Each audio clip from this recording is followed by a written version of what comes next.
بسم الله والحمد لله والصلاة والسلام على رسول الله. حياكم الله شباب وبنات أينما كنتم فوق كل أرض وتحت كل سماء، ودمتم سالمين بحفظ ورعاية الله.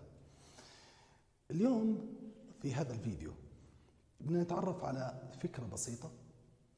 هاي الفكرة بدها تساعد الطلاب كيف يحل في الوزارة سؤال العروض اللي هو الآن عليه 25 علامة. انت لما تحكي 25 علامة من أصل 200 مش شوي صراحة، كم هائل من العلامات. 25 علامة مش سهلة. تمام.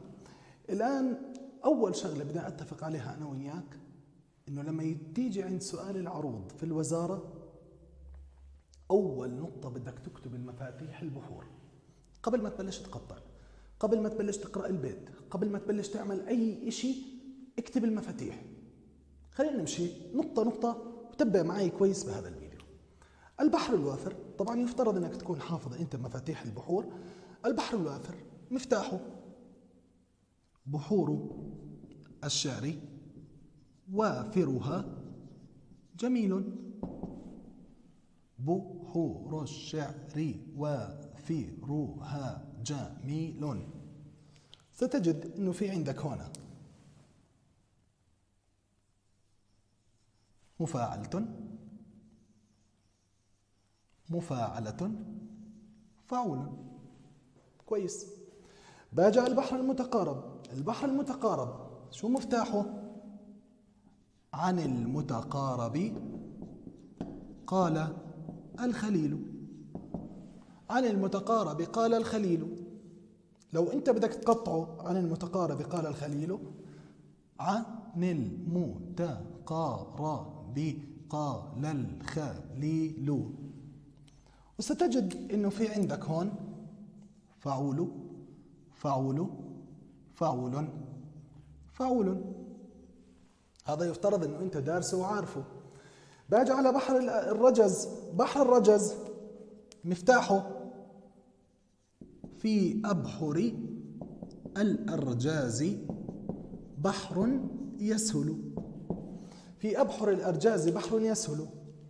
هاي بقطعها. في أبحر الأرجاز بحر يسهل. ستجد أنه في عندك هنا مستفعل، مستفعل، مستفعل. طب أستاذ لازم أكون حافظ المفتاح، أحفظ التفعيلات؟ عادي بتقدر تحفظ التفعيلات.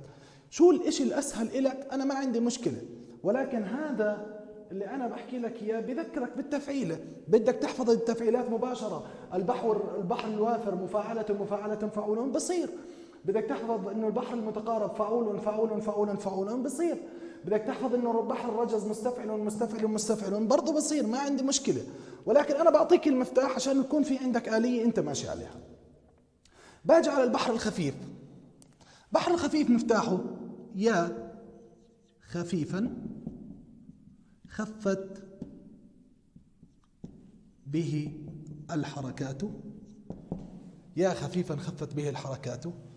يا خفيفا خفت به الحركات. ستجد أنه عندك هنا فاعلات، مستفعل، فاعلات. كويس. باجي على البحر البسيط. شو مفتاح البحر البسيط يا أستاذ؟ هاي البحر البسيط. إن البسيط لديه يبسط الأمل. إن البسيط لديه يبسط الأمل. هاي إن البسيط لديه يبسط الأمل. سأجد إنه مستفعل، فعل، مستفعل، فعل. باجي على البحر الطويل اللي هو مفتاحه طويل له دون البحور فضائل. طويل له دون البحور فضائل. أو قطعته طويل له دون البحور فضائل. وسأجد إنه تفعيلاته فعول، مفاعيل، فعول مفاعل. شايفين هذا الشكل؟ ما راح ياخذ معك دقيقتين كتابة. طب شو الفكرة أستاذ من هذا الشكل؟ هسه راح أشوف كيف راح يساعدنا هذا الموضوع. الآن في عندي آلية بسيطة اللي هي في الوسط هاي، راح تساعدك هاي الآلية على حذف بحور معينة وتسهل عليك الموضوع. بدل ما يكون عندك 6 خيارات يصير عندك خيارين أو 3 خيارات أو 4 خيارات كحد أقصى. الآن خلينا بس أول إشي بالمربع الموجود عندي فوق هون اللي أنا كاتبه. كاتب أنا هنا 11 أصغر مجزوء أكبر تام. إيش يعني 11 أصغر مجزوء أكبر تام وتحت ال11 مشترك؟ لما أنت تيجي تقطع البيت، طبعا احنا اتفقنا انه الكل بيعرف يقطع البيت لانه اساس العروض التقطيع. اذا ما بتعرف تقطع معناته سلامة سلمك، بدك تعرف تتقطع. واحنا شرحنا هذا الموضوع باول فيديو، كيف طريقة التقطيع، كيف تقطع انت وكيف تلفظ وكيف يطلع معك التقطيع صح بمقاطع طويلة ومقاطع قصيرة. لان انت قطعت كل بيت مكون من صدر البيت وعجز البيت. قطعت انت صدر البيت وقطعت عجز البيت، تعال على صدر البيت، تعال على نص من الأنصاف اللي في البيت، النص الأول أو النص الثاني، بس خلينا نأخذ النص الأول. عد المقاطع الموجودة عندك، عد المقاطع الموجودة عندك. إذا كانت المقاطع أقل من 11 فهذا البحر مجزوء. إذا كانت المقاطع أقل من 11 مقطع، عدهم 1 2 3 4 لقيتهم 10، 10 أقل من 11 معناته هذا البحر من البحور المجزوءة. كويس. أما إذا كان أكثر من 11، أكثر من 11 بده يكون هذا البحر من البحور التامة، يعني بحر تام وليس مجزوء. أما 11 نفسه هو مشترك بين شغلتين. خلينا إحنا نيجي هسه نفصل هذا الموضوع. خلينا نيجي على القاعدة الأولى. القاعدة الأولى تقول إذا كان في عندك 14 مقطع، 14 معناته هو أكثر من 11 معناته هو تام. 14 معناته البحر الموجود عندك يا إما بحر طويل يا إما بحر بسيط. طيب بحرين يا طويل يا بسيط. إذا كان عندي 14 مقطع يا طويل يا بسيط، 4 بحور حذفتهم، ريحت نفسي من 4 بحور. الآن هون بيساعدك في معرفة البحر، بس أنا هون بكون حذفت، لاحظوا من 6 بحور أخذت بس طويل وبسيط، يعني أخذت هذا وهذا، ال4 هذول تم حذفهم مجرد أن أنا شفت أنه في عندي 14 مقطع. طيب كويس. طب إذا كان في عندي 13 مقطع، عندي 3 خيارات، يا إما طويل يا إما بسيط يا إما وافر. طبعا بما إنه ال 13 أكبر من 11 مقطع معناته هو تام، أنا بحكي عن بحر تام. إذا كان عندي 13 مقطع إذا أنا في عندي يا طويل يا بسيط يا وافر، أنا حذفت 3 بحور، ريحت نفسي من 3 بحور. تمام.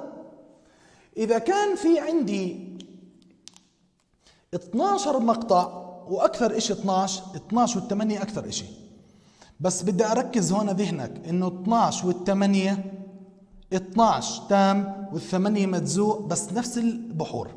ركز معي. إذا كان عندي 12 مقطع أنا يا إما عندي تام وافر يا تام متقارب يا تام رجز يا إما خفيف. إذن في عندي 4 بحور مقترحة. عشان أنا أسهل عليك الموضوع، لاحظ إنه الوافر والمتقارب والرجز هن عبارة عن بحور الفصل الأول، بحور الفصل الأول. طيب إذا كان في عندي أنا 11 مقطع، 11 مقطع معناته أنا في عندي هنا خيارين. إذا كان 11 مقطع طلعوا شو كاتب عليها أنا، ال11 كاتب عليها مشترك، يا إما راح يكون تام متقارب يا إما راح يكون مجزوء بسيط. تام متقارب أو مجزوء بسيط. طبعا واللي درس البحور بيعرف إنه في فرق كبير بين البحر البسيط ومجزوءه والبحر المتقارب ومجزوءه، شكله مباشرة ببين معك. إذا كان في عندي 11 مقطع إذا يا إما متقارب يا إما مجزوء بسيط. طيب إذا كان في عندي 10 مقاطع، 10 مقاطع معناته أنا صرت تحت ال11، معناته كل اللي عندي هيك مجزوء. صار في عندي مجزوء وافر أو مجزوء بسيط، خيارين. إذا كان عندي 10 مقاطع يا مجزوء وافر يا إما مجزوء بسيط. طيب إذا كان في عندي 9 مقاطع، 9 مقاطع معناته أنا عندي يا إما مجزوء الوافر يا إما مجزوء المتقارب، يا إما عندي مجزوء الوافر يا إما مجزوء المتقارب. طبعا هاي القاعدة راح تسهل عليك كثير في الوزارة، كثير راح تسهل عليه أكثر مما تتخيل. 9 مجزوء وافر مجزوء متقارب. لاحظ حذفت 4 بحور، حذفت 4 بحور بمجزوءاتها. لاحظ مجرد ان انا شفت انه في عندي 9 مقاطع. اذا كان في عندي 8 مقاطع، لاحظوا 8 مقاطع يا اما في عندي مجزوء الوافر او مجزوء المتقارب او مجزوء الرجز او مجزوء الخفيف. لاحظ فرق بين 8 وبين 12، هذول تام وافر متقارب رجز خفيف تام. 8 نفسهم اللي ب12 نفسهم، ولكن هم مجزوء وليس تام، مجزوء وليس تام. أما إذا كان في عندك 7 مقاطع، قطعت وجدت عندك 7 مقاطع، قولا واحدا هو مجزوء الخفيف، قولا واحدا هو مجزوء الخفيف. طيب أستاذ خلينا نشوف هذا الكلام اللي أنت عملت لنا إياه بزبط معنا هون ولا ما بزبط. خلينا نشوف. أنا في عندي هنا 5 أبيات كتبتهم، إشي من الفصل الأول وإشي من الفصل الثاني، يعني مشكلات. بمعنى آخر أنا في عندي هنا 6 بحور، أي بحر من هذه البحور سيكون على، أو أي بيت من هذه الأبيات سيكون على بحر من هذه البحور بعد ما أنا أستخدم هاي القاعدة. بدي أقطع بس الجزء الأول عشان أنت تشوف معي إنه من خلال الجزء الأول أنا بقدر أعرف. باجي ما أطيب العيش إلا أنه عن عاجل كله متروك. باجي بقطع ما أطيب العيش إلا أنه، قطعت. طيب طبعا أنت راح تقطعه كله بالوزارة، بس خليني أنا أعد هاي كم مقطع موجود عندي. طلع 1 2 3 4 5 6 7 8 9 10 11. إذا هنا في عندي 11 مقطع. ممتاز، 11 مقطع. شو حكت لي القاعدة؟ إذا كان 11 مقطع يا إما متقارب يا إما مجزوء البسيط، متقارب أو مجزوء البسيط. بتيجي أنت على المفاتيح اللي أنت كاتبها أصلا. المتقارب فعول فعول فعول فعول، والبسيط اللي موجود عندي مستفعل فاعل مستفعل فاعل. بما انه مجزوء معناته هاي التفعيله راحت، يعني مستفعل فاعل مستفعل. باجي هون طلع، مجرد اني انا شفت شحطه اولها مستفعل بينت معي على طول زي عين الشمس. هيها مستفعل فاعل مستفعل. طيب مستفعل فاعل مستفعل، وين صرنا؟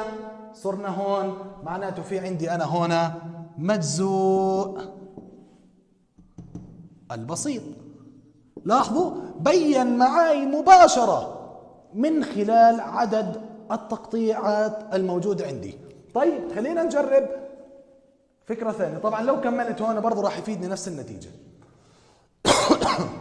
باجي هون، هذه قصيدة للبحتري، قصيدة جميلة.